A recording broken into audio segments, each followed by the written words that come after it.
Hello, Assalamu alaikum. Welcome to my channel Physics for All, and we are going to discuss about a introduction to electrodynamics 4th edition by David Griffiths. As you know already, we are discussing about chapter number 10 of this book, potential and field.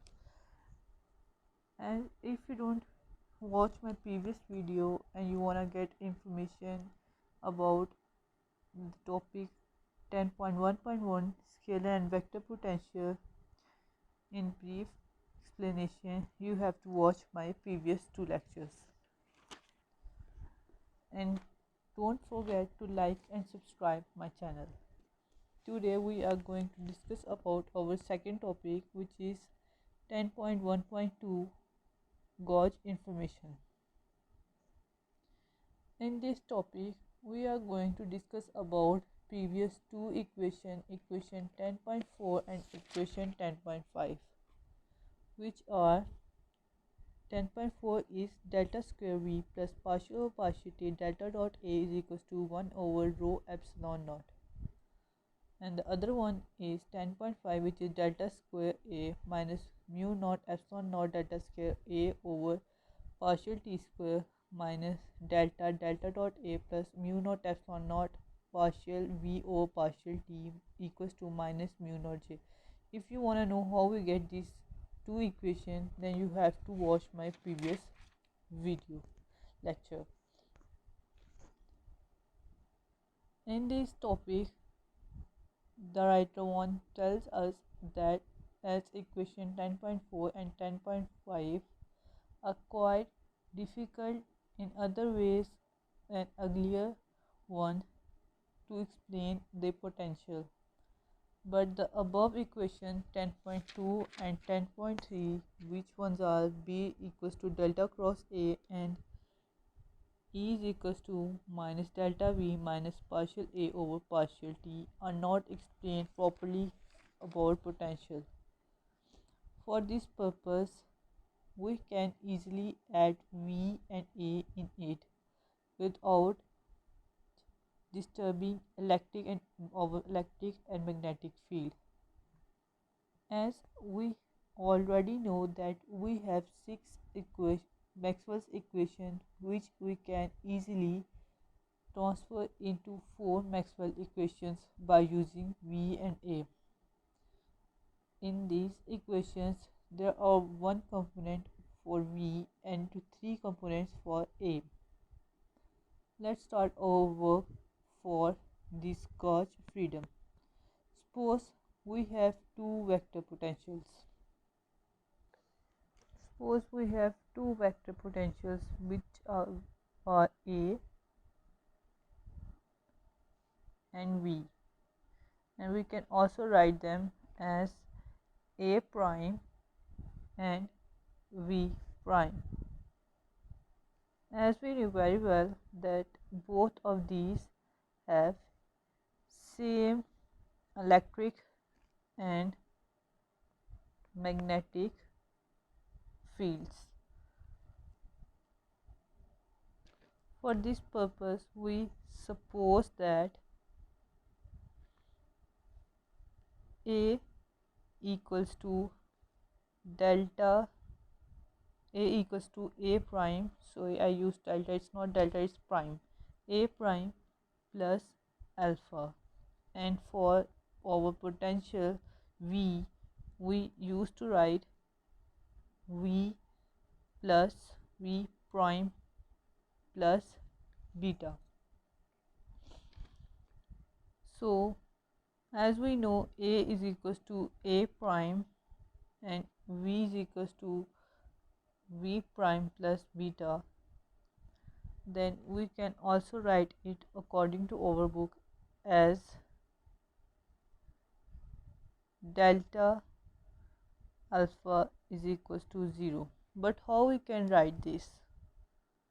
For this, as we already explained that a, v and a prime and v prime have same electric and magnetic field, so we know very well E equals to minus delta V,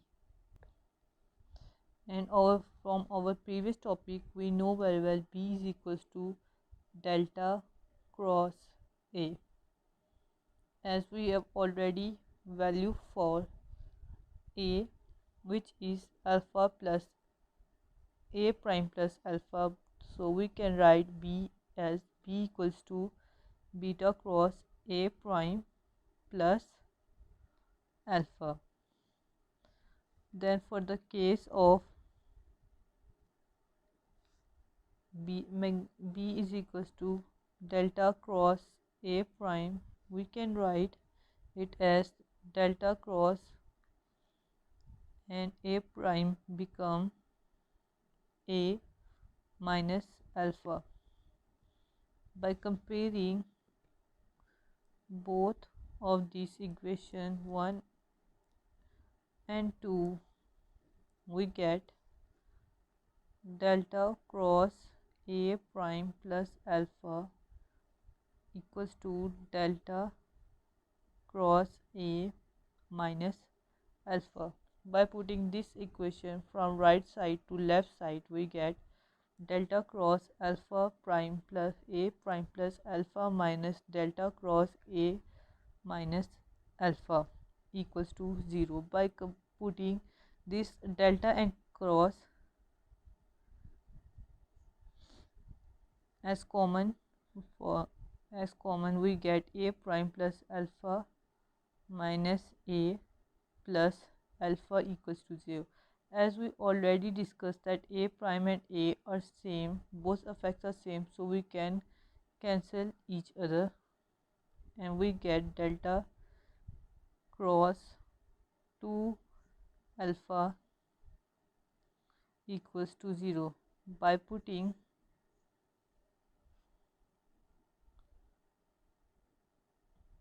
two as neglected, we get delta alpha is equals to 0, which we already discussed. If we assume that delta alpha is equals to 0, so we can write alpha equals to delta lambda. As same case for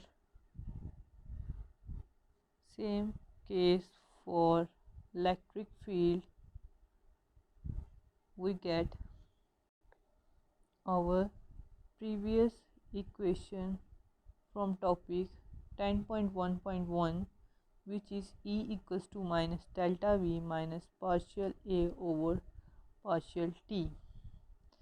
We have value of V, which is V equals to V prime plus beta, and we can write delta cross A, delta A instead of A.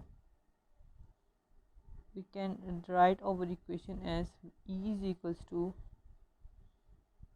minus delta V prime plus beta minus partial alpha over partial T.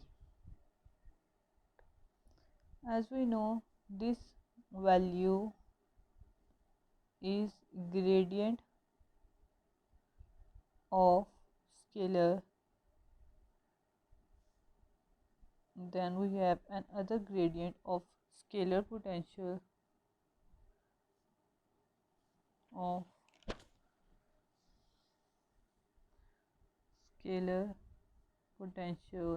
which is E equals to minus delta V, and we can also write it as E is equals to minus delta V prime.